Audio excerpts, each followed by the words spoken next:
नमस्कार दोस्तों, आप सभी का स्वागत है रूह को कपा देने वाली हॉरर कहानी में। आज की जो भूतिया कहानी है यह डुमरी नाम के एक छोटे से गांव की सच्ची घटित कहानी है। इस गांव में भाग्यश्री नाम की एक लड़की थी। उसका जो नाम था भाग्यश्री, उसके माता पिता ने बड़े ही चाव से प्यार से रखा था।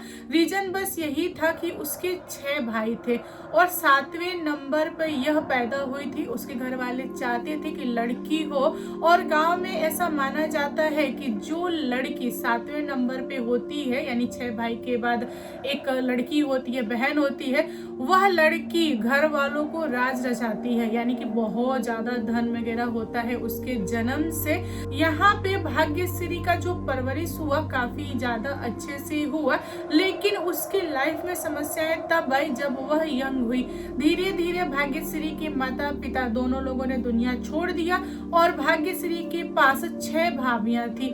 जो भाभियां थी वह अलग अलग जगह से आई हुई थी और भाभियों ने भाग्यश्री को अपनाने से मना कर दिया। भाग्यश्री अपने 6 भाइयों के यहाँ, यानी कि 2 महीना इनके यहाँ 2 महीना उनके यहाँ, ऐसा करके रहती थी और भाभियां बहुत ज्यादा सताती थी और इस बात की खबर भाग्यश्री के भाई लोग को पता नहीं था। एक दिन ऐसा हुआ कि भाग्यश्री की सारी भाभियां मिल के इकट्ठे उन लोगों ने बात विचार किया कि अगर भाग्यश्री की हम लोग शादी करेंगे तो उसमें हम लोग को खर्चा करना पड़ेगा और हमें दान दहेज वगैरह देना पड़ेगा। उससे बेहतर है किसी घर से निकाल देते हैं, भगा देते हैं। उन भाभियों में से एक तेज तरार भाभी ने बोला कि देखो बहन, अगर उसे हम लोग घर से निकालते हैं तो समस्या हो जाएगी, गाँव वाले छोड़ेंगे नहीं और हमारे जो पति हैं वे हमें माफ नहीं कर पाएंगे। तो बेहतर है कि कुछ ऐसा प्लान किया जाए जिससे भाग्यश्री घर छोड़ के चली भी जाए और इल्जाम हम लोग के ऊपर ना आए। इसके बाद भाग्यश्री की भाभियां बहुत ज्यादा गाली गलौज ताना ये वे देती थी भाग्यश्री को।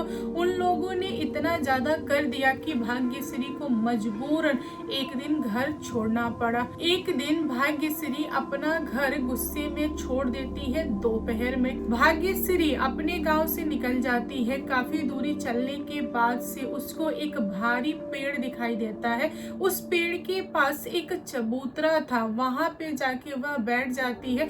उसके पास कुछ भी नहीं था, ना खाने के लिए था ना पानी था, इसीलिए वह चुपचाप वहां पे बैठ के रो रही थी। वहीं पे बगल के खेत में संजय नाम का एक लड़का था जो काम कर रहा था। उसकी नजर भाग्यश्री के ऊपर पड़ती है तो वह आता है भाग्यश्री के पास और पूछता है कि तुम कहाँ की रहने वाली हो और यहाँ पे क्या कर रही हो। पहले भाग्यश्री थोड़ी सी घबराई, डरी, लेकिन संजय ने प्यार से इस चीज को संभाला। फिर भाग्यश्री ने अपनी सारी दुखड़ा उस इंसान को बता दी। यहाँ संजय ने भाग्यश्री को सहारा दिया, उसने भाग्यश्री को खिलाया पिलाया। उसके बाद वह अपने बगीचा वाले रूम पे भाग्यश्री को ले जाता है, वहाँ पे भाग्यश्री को रखता है। संजय भाग्यश्री को बताता है कि देखो भाग्यश्री, मेरा जो घर है वह दूसरे गांव में है और जो मेरा खेत है वह दूरी पे है और मैं किसान हूँ, किसानी करने आता हूँ। कभी कभी मुझे रहने के लिए जरूरत पड़ जाती है खेत में, इसीलिए मैंने छोटा सा 2 कमरा बनाया हुआ है, मैं यहीं पे रहता हूँ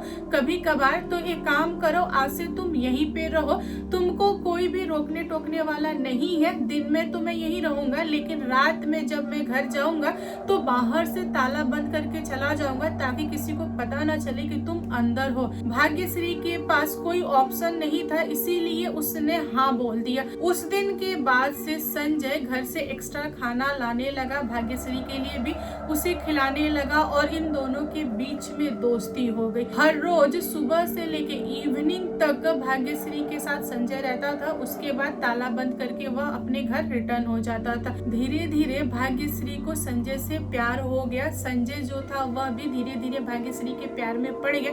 इन दोनों ने फैसला किया कि ये लोग लिविंग में रहेंगे बट किसी को बताएंगे नहीं। यहाँ पे भाग्यश्री सपने देखने लगी शादी का और भाग्यश्री ने संजय से बोला कि हम लोग शादी कब करेंगे। संजय ने इस बात को टाल दिया, उसके पास कोई जवाब नहीं था क्योंकि संजय शादी नहीं कर सकता था। संजय पहले से ही शादीशुदा था, उसके 2 बच्चे थे, इसीलिए संजय चुप हो गया इस बात पे और उसने जवाब दिया कि करेंगे, बहुत जल्द करेंगे। भाग्यश्री को संजय के साथ रहते पूरे 6 महीने हो चुके थे और यहाँ पे भाग्यश्री प्रेग्नेंट हो गई थी। संजय को यह बात पता नहीं थी, भाग्यश्री ने इस चीज को छुपा के रखा था।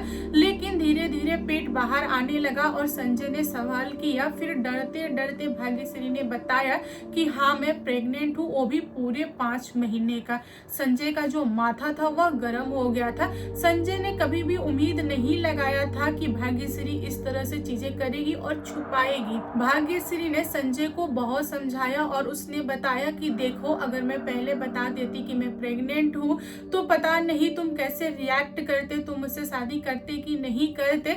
मैंने सिर्फ तुमको पाने के लिए बच्चा करने का सोचा है कि बच्चा हो जाएगा तो तुम्हारे पास कोई ऑप्शन नहीं रहेगा, मुझे अपना लोगे, बस यही कारण है, इसलिए मैंने नहीं बताया। भाग्यश्री ने संजय को बोला कि देखो तुमको पता चल गया है, एक काम करो, अपने माता पिता को बताओ, जब उनको पता चलेगा कि वह दादा दादी बनने वाले हैं तो मुझे अपना लेंगे, हमारे लिए अच्छा है, रास्ता खुल गया है।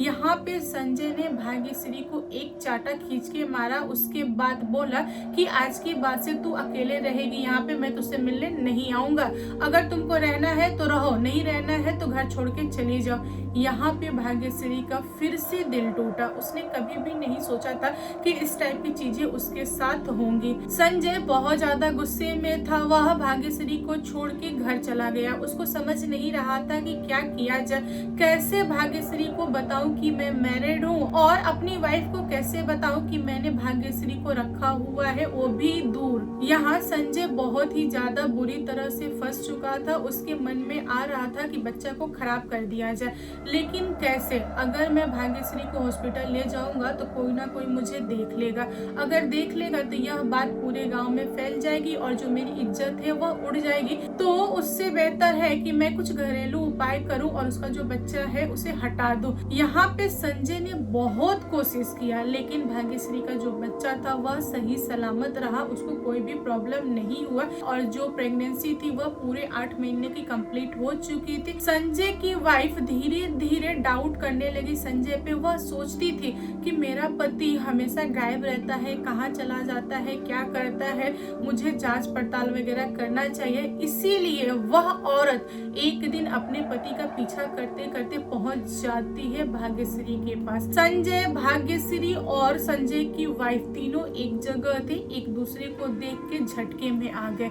संजय ने भाग्यश्री को बताया कि देखो यह मेरी वाइफ है और संजय डरते डरते अपनी वाइफ को बताया कि देखो इसको मैंने रखा हुआ है, यह यहाँ पे है और यह प्रेग्नेंट है, ऐसा ऐसा हो गया है, मुझे माफ कर दो। भाग्यश्री के होश उड़ गए थे जब उसने संजय की वाइफ को देखा और संजय की वाइफ से मिली। संजय की वाइफ बहुत ज्यादा झगड़ालू थी, उसने ना आओ देखा ना ताओ देखा, उसने मार पिटाई वगैरह स्टार्ट कर दिया भाग्यश्री के साथ। भाग्यश्री बहुत ज्यादा चोट खा चुकी थी। संजय किसी भी तरह इस मैटर को संभालता है, वह अपनी वाइफ को लेके आ जाता है घर पे संजय और संजय की वाइफ में बहुत ज्यादा लड़ाई हो रही थी। संजय जो था वह पूरी रात घर पे लड़ता रहा। इधर भाग्यश्री को रात में दर्द चालू हो गया क्योंकि उसको बहुत ज्यादा चोट लग गया था। उसका जो बच्चा था वह 8वें महीने पे ही बाहर आने लगा। उसकी मदद करने वाला कोई नहीं था। वह दर्द की मारी चिल्ला रही थी कि कोई तो बचाओ, कोई तो निकालो, मुझे हॉस्पिटल लेके चलो,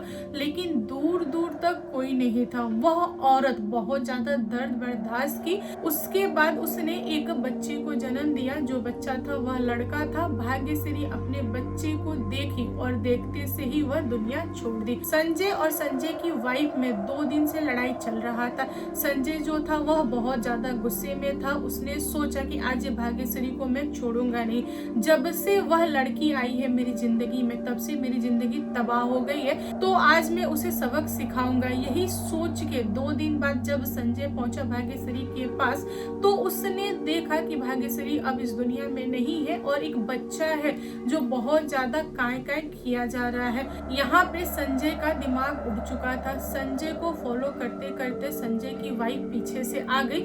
वह भाग्यश्री से और लड़ना चाह रही थी। उसने भी देखा कि भाग्यश्री अब इस दुनिया में नहीं है, जो बच्चा है बस ऐसे ही पड़ा है साइड में और रो रहा है। इस सिचुएशन में संजय की वाइफ के दिमाग में एक चीज आया, ये जो बच्चा है मेरे पति का है, अगर गांव वाले जान जाएंगे तो मजबूरी हो जाएगा, मुझे पालना होगा, और यह पटीदार है मेरे बेटे का, तो मैं इसे क्यों पालूं, क्यों ना मैं इससे दुनिया से हटा दूं। वह दौड़ के गई बच्चा को पकड़ने के लिए। यहाँ संजय को उस बच्चे पे मोह आ गया। उसने अपनी वाइफ को रोका और बोला कि देखो ऐसा मत करो, बहुत ही गलत चीज है।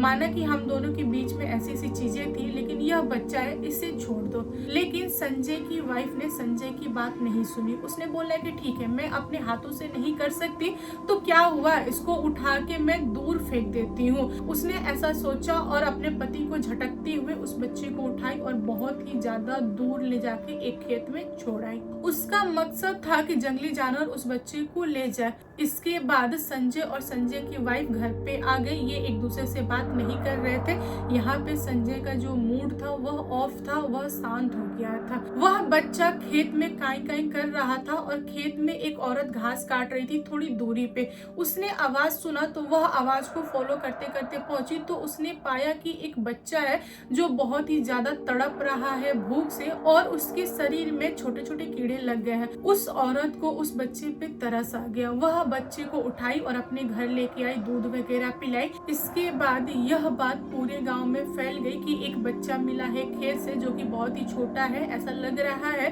कि वह हाल फिलहाल का जन्म लिया है। और यह बात घूमते घूमते गांव के प्रधान के यहाँ पहुंच जाती है। गांव के प्रधान की वाइफ जब सुनती है कि एक बच्चा खेत से मिला है तो वह भागती हुए उस औरत के पास आती है और उस औरत से बच्चा ले लेती है। दोस्तों, जब संजय को पता चला कि उसका बच्चा इसी गांव में है और प्रधान के घर पे है, तब जाके संजय के जो होता है सीने में थोड़ी सी ठंडक मिली। उसने सोचा कि चलो जो भी हुआ अच्छा हुआ, यह बच्चा उनके यहाँ है, इसका मतलब वे लोग परवरिश कर देंगे, उनके पास बहुत ज्यादा पैसा है। यहाँ पे संजय के हिसाब से मैटर क्लोज हो गया। लेकिन संजय की जो वाइफ थी ना, वह अपने पति को ताना देना बंद नहीं की थी। प्रधान की वाइफ बच्चे की परवरिश काफी अच्छे से कर रही थी, फिर भी बच्चा कभी शांत नहीं होता था। वह कभी भी ऐसे ही रोना स्टार्ट कर देता था। प्रधान डॉक्टर से दिखाते थे, डॉक्टर बोलते थे कि सब कुछ सही है, फिर भी बच्चा शांत नहीं होता था।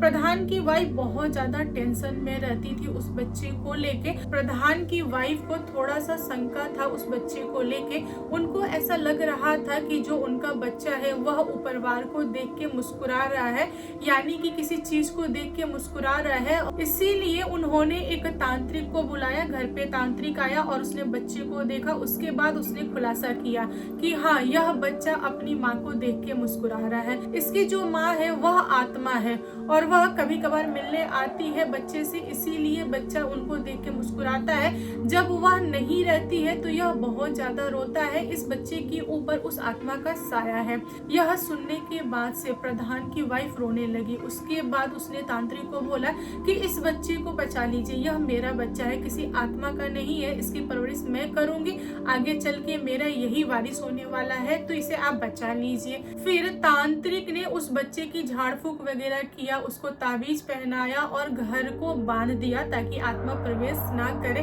उस दिन के बाद से बच्चा नॉर्मल रहने लगा। कुछ महीनों बाद संजय को भाग्यश्री की याद आई। फिर उसने सोचा कि चलो चलते हैं और देखते हैं कि वह रूम कैसा है। वह अपने घर से चाबी लेता है और पहुंचता है उस घर पे जहाँ पे भाग्यश्री रहती थी। फिर उसने ताला खोला, उसके बाद वह गेट बंद करके अंदर बैठा और भाग्यश्री को याद कर रहा था।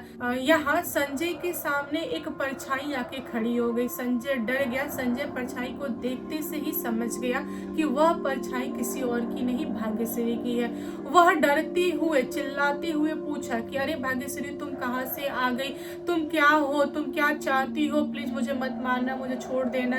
मुझे पता है जो लोग दुनिया छोड़ते हैं वो भी बच्चा को जन्म देते टाइम उनकी जो रूह होती है बहुत ज्यादा खतरनाक होती है। मैंने तुम्हारे साथ बुरा किया है, मैंने तुम्हें न्याय नहीं दिलाया, मुझे माफ कर दो। संजय पहले से ही समझ चुका था कि भाग्यश्री लौटी है सिर्फ और सिर्फ उससे बदला लेने के लिए, इसीलिए वह पहले से ही भाग्यश्री से माफी मांगने लगा। फिर भी भाग्यश्री को उसके ऊपर तरस नहीं आया। भाग्यश्री ने उसे उठा के पटका, उसके बाद उसकी बहुत ही ज्यादा बुरी हालत किया, उसके बाद उसको टांग दिया। कुछ समय बीत जाने के बाद से संजय की वाइफ को लगता है कि संजय घर पे नहीं है और ना ही गांव में है। फिर वह शंका करती है कि संजय फिर कहीं ना कहीं गया गया होगा किसी न किसी लड़की के चक्कर में, तो क्यों ना मैं चलूं उस घर पे और चल के चेक करूं। जब संजय की वाइफ आती है घर पे तो उसने पाया कि संजय अब इस दुनिया में नहीं है, उसने खुद को लटकाया हुआ है। यहाँ पे संजय की वाइफ चिल्ला चिल्ला के रोने लगी और गांव वालों को इकट्ठा की। गांव वालों ने संजय को उतारा। उसके बाद संजय का अंतिम संस्कार वगैरह हुआ। संजय का क्रियाक्रम खत्म होने के बाद से संजय की वाइफ को परछाई दिखाई देने लगी। वह परछाई संजय की वाइफ को बहुत ज्यादा डराती थी। उनका जो हालत था बहुत ज्यादा खराब था। फिर उन्होंने खुद को एक तांत्रिक से दिखाया। तांत्रिक ने बताया कि आपके पीछे एक आत्मा पड़ी हुई है, वह बदला लेना चाहती है। संजय की वाइफ ने खुद से सारी चीजें स्वीकारा और तांत्रिक को बताया कि देखिए बाबा, वो जो आत्मा है वह भाग्यश्री की आत्मा है, मैं उसे जानती हूँ, वह मुझे परेशान कर रही है, वही मुझे मारना चाहती है, आप मुझे बचा लीजिए। तांत्रिक ने संजय की वाइफ को शांत किया और उसने पूछा कि क्या क्या हुआ है, तुम मुझे बताओ, अगर कोई समस्या है तो तुम मुझे बताओगी तभी तो मैं हल निकालूंगा। संजय की वाइफ ने तांत्रिक को सारा चीज बता दिया। उसने बताया कि बाबा, मेरे पति का चक्कर था एक लड़की के साथ, वह लड़की प्रेग्नेंट हो गई और उसकी डिलीवरी के समय पे उसका प्राण निकल गया, वही आत्मा हो गया और वही मेरे पीछे पड़ी है। तब जाके उस तांत्रिक को सारा माजरा समझ में आया और फिर तांत्रिक ने आत्मा को कंट्रोल किया और अपने साथ उस आत्मा को लेके चला गया। उस दिन के बाद से संजय की फैमिली जो थी वह सही सलामत रही, उसके ऊपर कोई प्रॉब्लम नहीं आया और भाग्यश्री का जो बच्चा था वह सही सलामत रहा। उसकी परवरिश काफी अच्छी हुई और आगे जाके वह बच्चा राज किया। दोस्तों, आज की कहानी कैसी लगी कमेंट करके बताइएगा। कहानी पसंद आए तो प्लीज लाइक एंड शेयर कीजिएगा और मेरे चैनल पे न्यू आए हो तो चैनल को सब्सक्राइब करना। Thank you, bye bye.